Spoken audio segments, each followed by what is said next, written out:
Dadi peladung karo bulurah ngondak. Allahumma amin ya Pakmu. Mula tak seksekne karo warga Klumutan. Rasah diseksekne nyampo to meden-medeni kowe iki ora. Wis pokoke ngono lho wis rasa ngangge seksi. Ya wis. Wis pokoke tak titeni wae. Pokoke suatu saat lek krungu kabar selenting aneh-aneh, Dalang Cahya pun tadi seneng karo si A si B. Oh, tenan. Tak ketok pendek.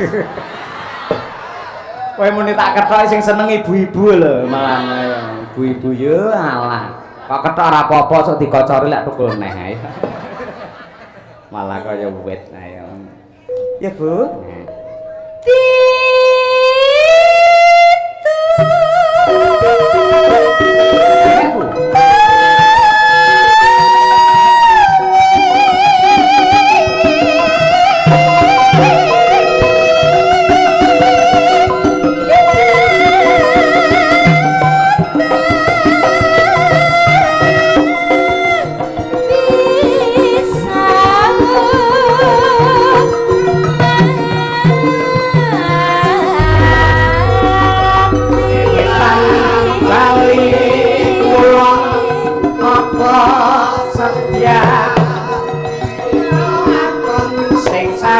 Sayuk sing rukun-rukun. Dadi senggaan ki ana pituture ana piwulange. Ngetan bali ngulon apa sedyane kelakon. Ngono kuwi. Aja nganti kok minggu ora prei ditunggu-tunggu ra diwehi. Ayo. Mergane wonge wis turu. Tintane sak tangine. Ayo. Pengen tangi diobati. Alah wis ora malah.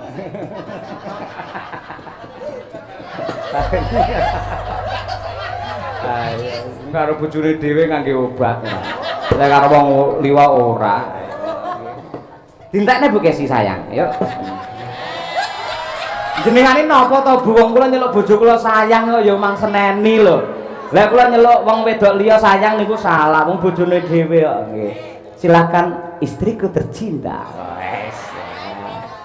Aku ki malah isin dhewe lho, Pak. Awake dhewe iki wis tuwekan ngono lho.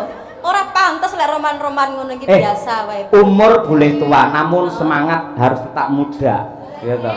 Sampeyan kelingan ora? Anak-anak dhewe sing cilik-cilik sing barep lagi mlebu SMP sing ragil kelas 4 SD. Lah awake dhewe sudah merasa tua, oh kleru. Sampeyan iso tak ijolne tenan yen ngono kuwi. Ayo. Semangate kudu muda nggih to, Bu? Oh, ngono kuwi. Kalah karo Pak Lurah piyayine wis semono sregep sepak bola kok. Mesti anggar nyerang no, wah Bu Lurah terus gol. Baru terus digolke timpak diel no Bu Lurah. Ya Pak wis gol. Beh nuwakal, sampane nuwakal asline. Apa? Nakal. Ngapa to? Awakmu iku lho, omonganmu iki lho, ngene aku iki lho. Kok nakal piye to? Aku fakta. Pak Lurah senengane bal-balan kuwi. Iya. Nek omonganmu lek mbanyol lek ngono iki kok tucut ngono lho. Alah wong jenenge wong golek dhuwit ngene iki, Bu. Ngene kecuali lek karo panitia karo Pak Lurah golekne bintang tamu klitik lutuk apa cak percil aku diam. Lah iki ganteng rene bintang tamune kan kudu lucu. Lagi aku peran kuwi bengi iki plus lho. Dalang ya bintang tamu ya dadi lawak. Ngono lek sesuk ora ditambahi 2 juta dosa Pak Lurah iki. Lah iya ngono kuwi. Jojo rusake. Ayo. Enggak, Bu Su Kesi. Su adalah luweh, Kesi adalah keindahan. Enggak.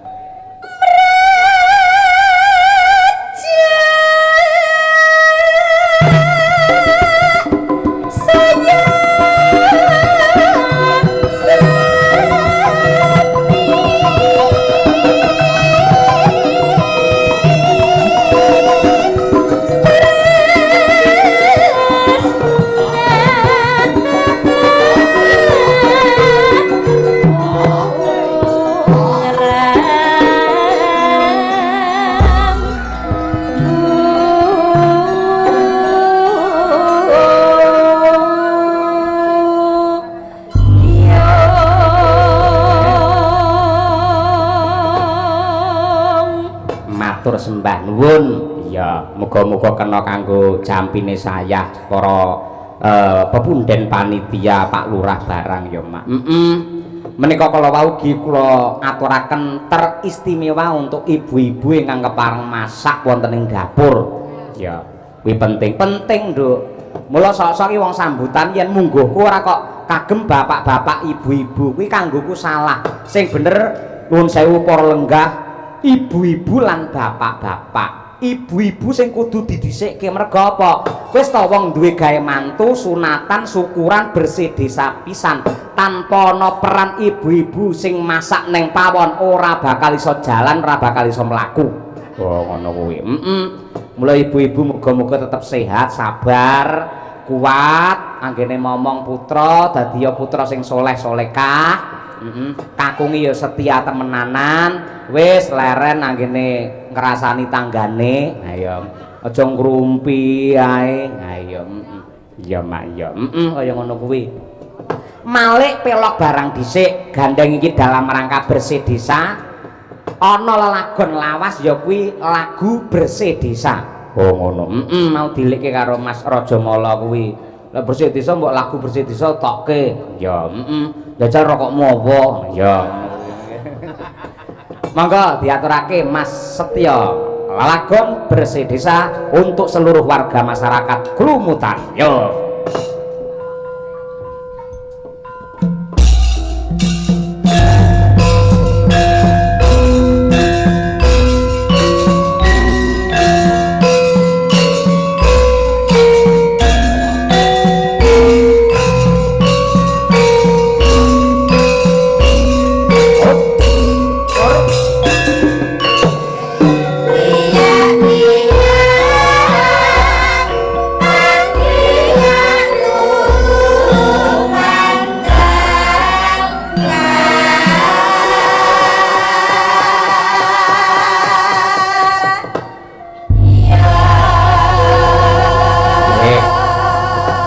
Sembah nuwun ya iki gentenan karo Waranggana Madangkara sing sowan iki. Alhamdulillah iki pas karo panggunge 6.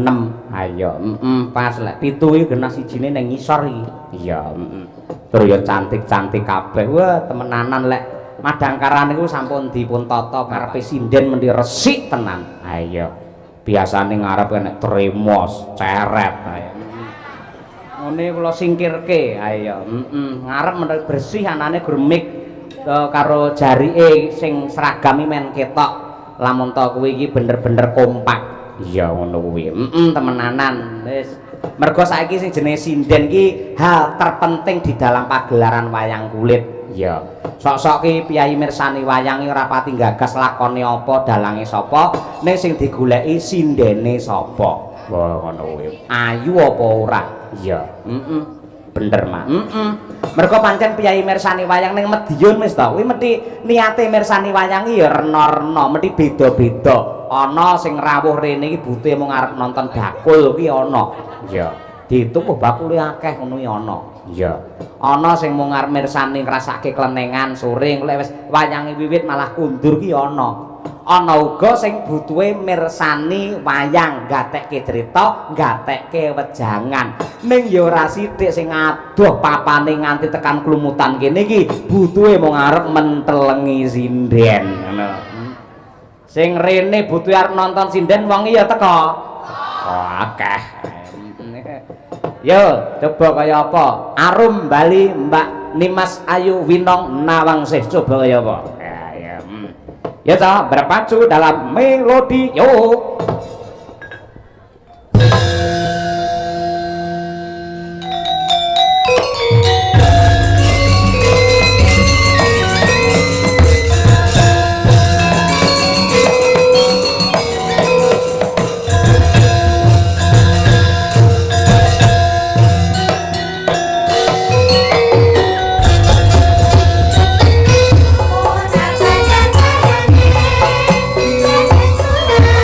Kawan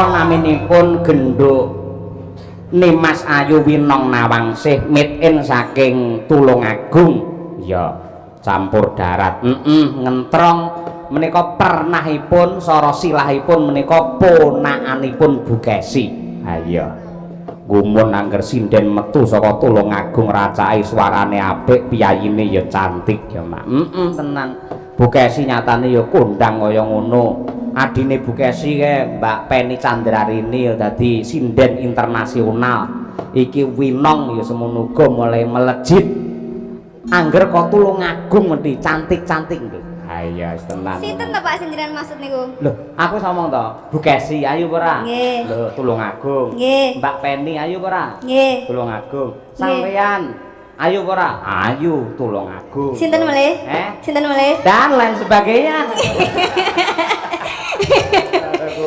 mboten lho Pak jenengan iki kok wonten ngelem-ngelem sinden lintune Bukesi napa mboten wedi lah kok wedi apa dek iki memedi mboten lah kan biasanya jenengan didendeni tak keprok parut lho ngoten apa ndak wedi jenengan lho dikeprok parut ngeprok parut ora bakal kelakon wong ning omah ora enek apa-apa dhek ora tau masak ya ora duwe parut arep ngeprok parut tuku sik dhek dadan ngono aja kuwatir ning tenan kok nong bareng sampean iki saya gede banyak pengalaman bergaul kemana saja akhirnya sampean ngerti karo perkembangan apa kuwi jenenge jaman akhirnya bisa ngrumat awak ngramut karo apa kuwi busanamu piye carane apik piye yen alisane sing becik kudu piye ngono kuwi le pupuran kudu piye le gambar wujude kuwi apa kuwi lipstik nggen bibirmu kudu piye nah awakmu lak luar biasa biyen melu aku pertama walah nglombrot mboten ya Pak lemu mangan ae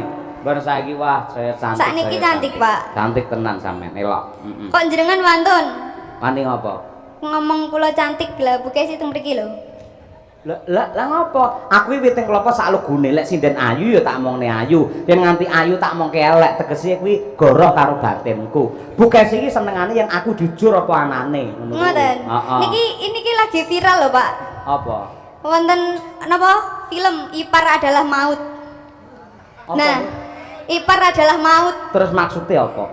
Ampun ngantos ponakan adalah maut. Ngoten terus sing kowe ponakane Bukesi. Ponakane jenengan to nggih? Heeh. Nah niku ampun ngantos ponakan adalah maut. Lek sampean ya, lek neng panggung tak arani pancen ponakan. Nggih. Lek bar kok panggung ora mung ponakan. Lah napa? Penaan. Sik nduk. Tegese penak suaramu lho, nglipur lagu masyarakat lumutan ngono. Tak ngorongane kan kowe iki jarak perkara kok no. Ampun, Bu, ampun. Bapakmu jadi jarak. Lah pribo? Jarak ditenani awakmu. Oh. Weh, bahaya bocah iki. Lho ngene lho Bukesi. Iki lak ponakan. Tur iki ya paguyuban melu ning keluarga Madangkara. Ben kerasan winong iki ben ora mbalik-mbalene tak jawab. Caranya ya dibikin nyaman. Caranya supaya nyaman harus dilem, diakrapi, dicedhaki. Tur ya iki bocah iki berpotensi suarane apik, bocah ayu, aku seneng ngono lho. Dadi seneng karo suarane ngono kuwi. Kuwi lek jenenge mbok jaraki to. Aku kira ndek bola lho, Nduk. Bapakmu jaraki winang mbok kowe mbelani ibumu. Tenang. Lho, nyapa iki? Nyuwun sewu Pak Cahya Kuntadi. Bapak. Nyuwun sewu panjenengan niku ket ndek winginane kalih Mbak Elisa nggodani Mbak Elisa. Dek wingi Temaraga nggodani Mbak Silvi. Sakniki nggodani Winong. Terus karepe jenengan pripun?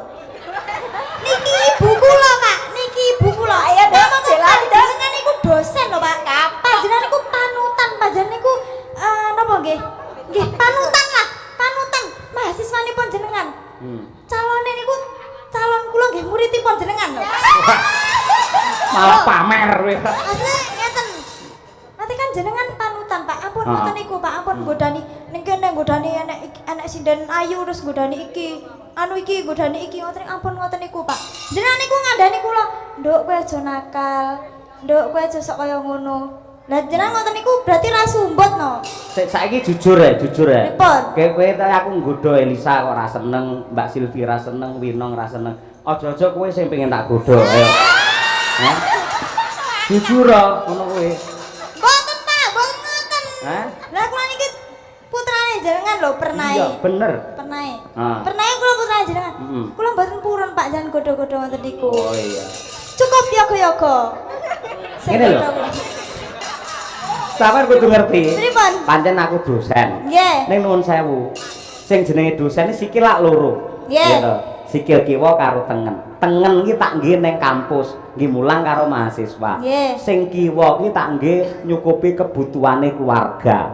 Nggih. Lah aku ndalang kaya ning kampus ngono kae. Urip do pitonono nggih ngono terus ora enak wong nanggap.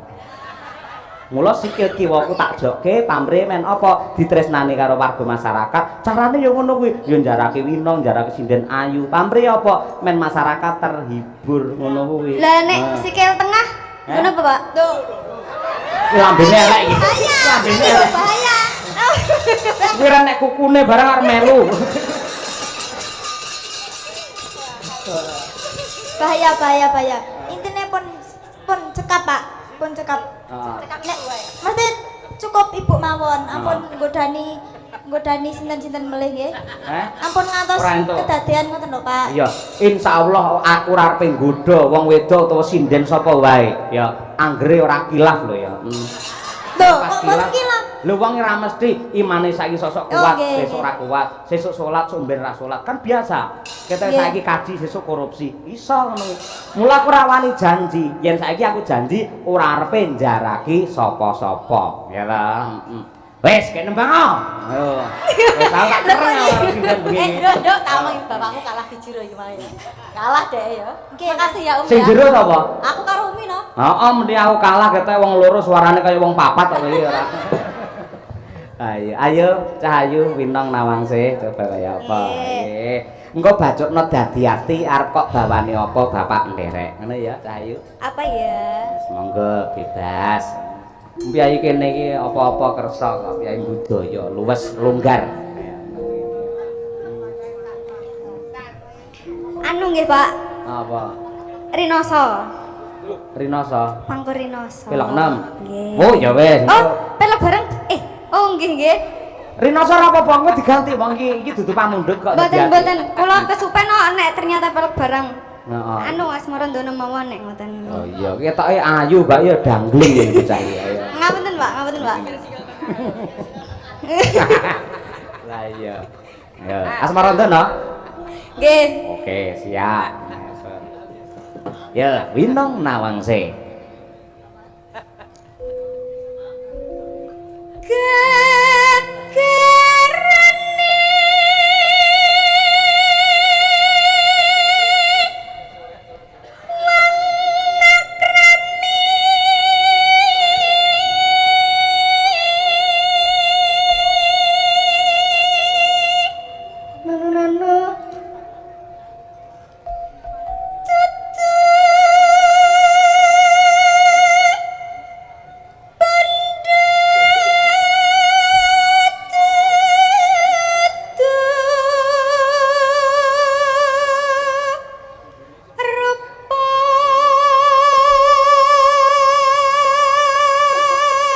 Gandeng sing mirsani kulon ki akeh sampean madhep ngulon mlaku alon-alon ngulon. Blek, engko ngetan. Terusane yo.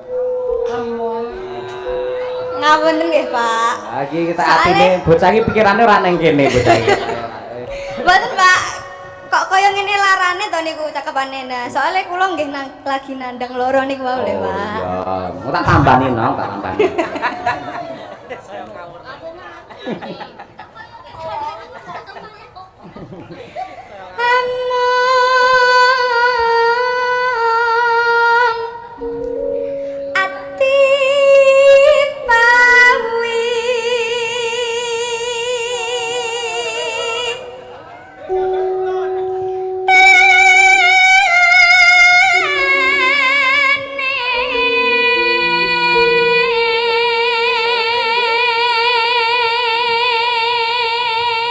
Ora angger sinden lho nang disuting karo bapake kae delon. Wow.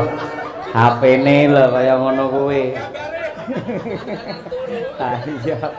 Nah iya, engko lek sare ora nyawang gambar musik ora iso sare lho Pak kuwi. Nyuwun sewu Pak Dalang. Dalam. Kula nggumun priyayi kelumutan niku nggih. Bae wong tuwek-tuwek ya ora ndek isin ya. Lek ero sinden ayu. Kuwi katresnan ngono kuwi. Tresna karo budaya nganti kaya ngono kuwi. Ternyata ora enom ora tua ya, wong tuwa karo sinden ayu bae ya melongo ya. Gak apa-apa Pak, terus gak masalah. Kula mau guyon. Ah iya. Iki Pak iki ajamu live TikTok lho kuwi rumah samu ayo.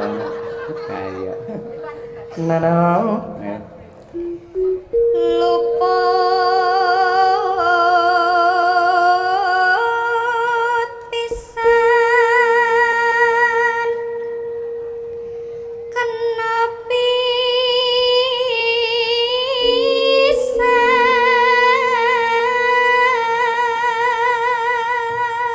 Pengen nyawang sinden mboten bapak-bapak sing etan mriki? Pengen madhep rene karo mlaku. Ayo. Kudu di gampang luwe gampang.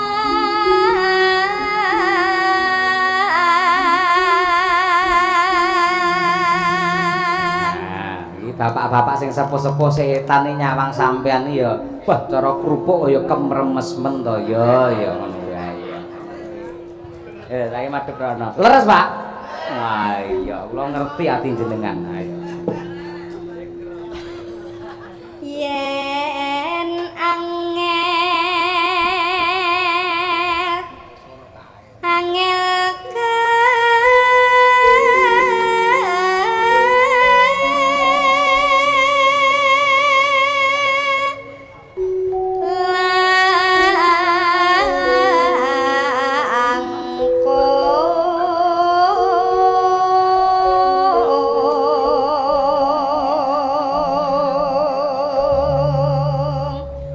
kena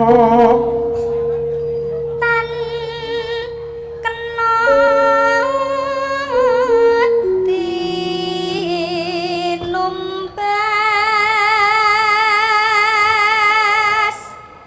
arta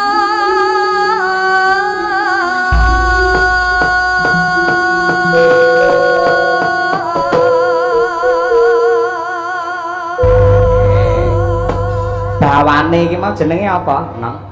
Asmarandana. Asmarandana. Asmara ki tegese katresnan, dana ki weweh.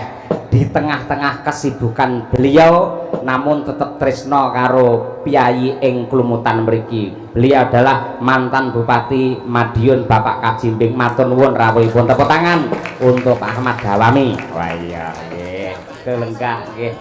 Kangen aku suwi ra ketemu. Kangen-kangene karo Pak Kajimbing sing kelingan isih Garuda Pancasila bar kuwi mending nyawer 1 juta. Ngarani ora nggih. Mboten Pak Sugeng lenggah Pak Mbing, sehat selalu dan selalu barokah. Amin. Dadi ati coba kaya apa Cahayu Winong Nawangsih. Yo.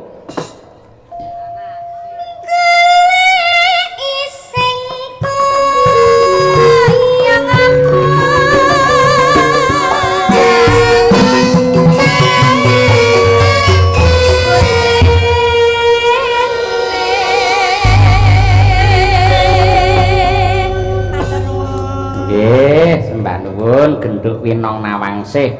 Ya,